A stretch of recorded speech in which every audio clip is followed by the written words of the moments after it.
जय हिंद। तो आज हम बात करने वाले हैं कि भारतीय संविधान में भाग वन की बात करने वाले हैं और इन भाग वन में कितने आर्टिकल्स हैं और इनमें क्या क्या बातें कही गई है, इन तमाम चीजों के बारे में हम आज चर्चा करने वाले हैं। हम आज बात करने वाले हैं भाग वन की। भाग वन और इसमें कितने आर्टिकल्स हैं? 1 से 4 तक इनमें आर्टिकल्स हैं। भाग वन में कहता है कि भारत के संघ एवं उसके राज्य क्षेत्र, भारत के संघ एवं उसके राज्य क्षेत्र की चर्चा होती है। और हम आर्टिकल 1 की बात करने वाले हैं कि आर्टिकल 1 अनुच्छेद 1 कहता है, अनुच्छेद 1 में कहा गया है कि इंडिया इंडिया जो कि भारत क्या है? राज्यों का संघ है।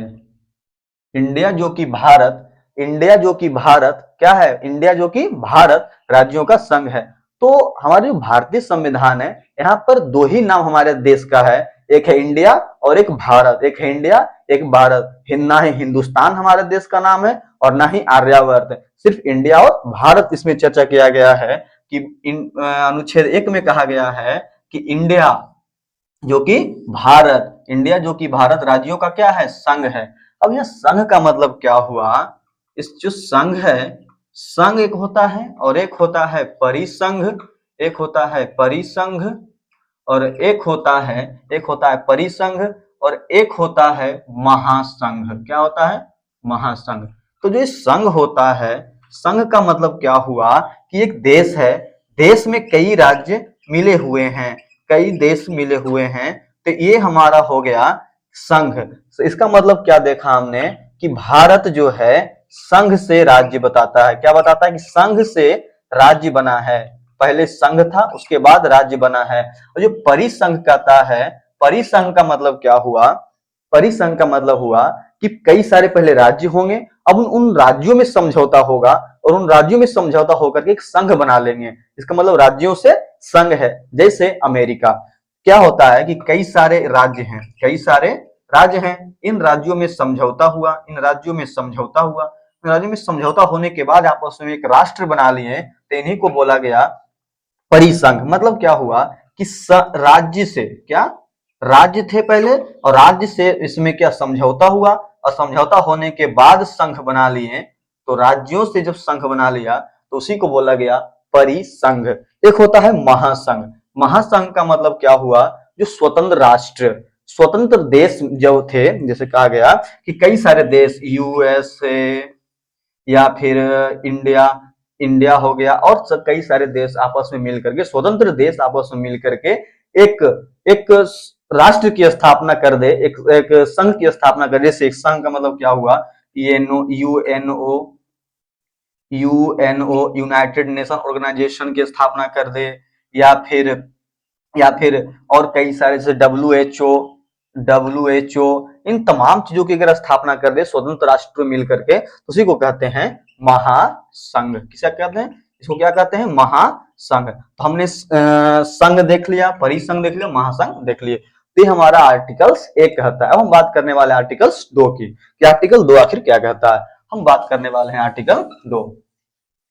तो आर्टिकल 2 में कहा गया है, अनुच्छेद 2 में कहा गया है, अनुच्छेद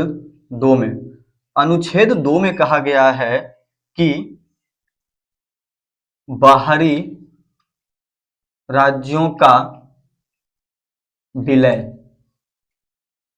भारत में, मतलब जो बाहरी राज्य होंगे, कल जैसे कि पाकिस्तान है, पाकिस्तान को हम कल जाकर के उसे जीत लेते हैं, तो अगर हम जीतेंगे तो किस आर्टिकल के माध्यम से हम उसे भारत में विलय कराएंगे?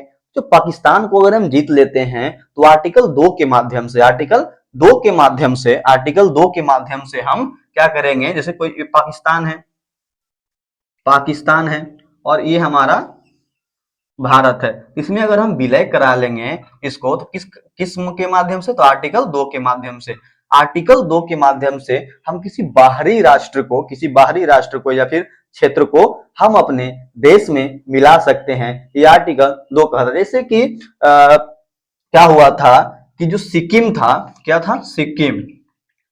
सिक्किम जो था, सिक्किम, जो सिक्किम को हमने क्या किया कि 22वां राज्य का दर्जा दिया था 1974 में। 1974 में हमने सिक्किम को सहराज्य का दर्जा दिया, सहराज्य का दर्जा दिया, सहराज्य का दर्जा दिया। कौन से संविधान के संशोधन में? तो 35वां संविधान संशोधन में हमने सिक्किम को सहराज्य का दर्जा दिया।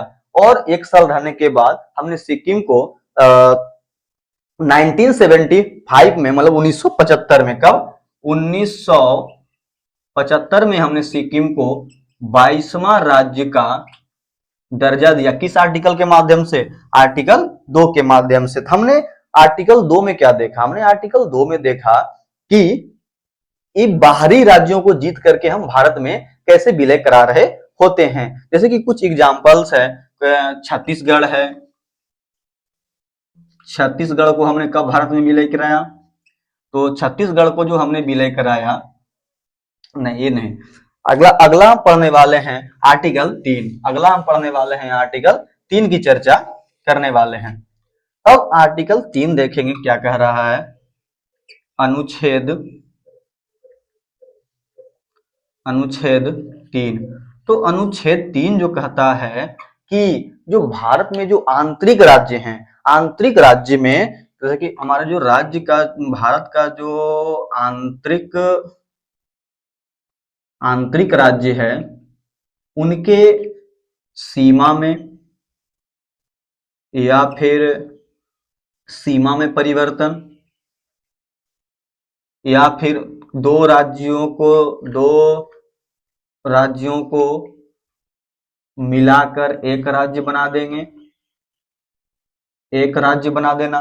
तो आंतरिक राज्यों में परिवर्तन करना, भारत के आंतरिक राज्यों में परिवर्तन करना हम किसके माध्यम से करेंगे? तो अनुच्छेद 2 के माध्यम से, अनुच्छेद 3 के माध्यम से, अनुच्छेद 3 के माध्यम से हम भारत के आंतरिक राज्यों का परिवर्तन करने वाले हैं। ठीक है, तो इस तरह से कुछ एग्जांपल्स हैं कि किस तरह से हम करेंगे। तो जैसे छत्तीसगढ़ को हुआ था, छत्तीसगढ़ जो था 1 नवंबर, एक क्वेश्चन आता है, 1 नवंबर 2000 को हमने नया राज्य घोषित किया। झारखंड जो बिहार से अलग हुआ था 15 नवंबर 2000 को। और एक है गोवा, गोवा जो है वो हुआ था 2 जून 2014 को। और एक था उत्तराखंड हुआ था 9 नवंबर 2000 ईस्वी को। तो ये जो राज्यों में परिवर्तन हो रहा है किनके माध्यम से हो रहा है? आर्टिकल 3 के माध्यम से, आर्टिकल 3 के माध्यम से। अब हम बात करने वाले हैं आर्टिकल 4 की बात, हम बात करने वाले हैं आर्टिकल 4 की बात। तो आर्टिकल 4 कहता है, अनुच्छेद 4 कहता है, अनुच्छेद 4 कहता है कि जो आर्टिकल 2 और आर्टिकल 3 में जो बात कही गई है, मतलब आर्टिकल 2 और आर्टिकल 3, आर्टिकल 2 और आर्टिकल 3 को आर्टिकल 368, आर्टिकल 368 से क्या किया जाएगा? बाहर रखा जाएगा।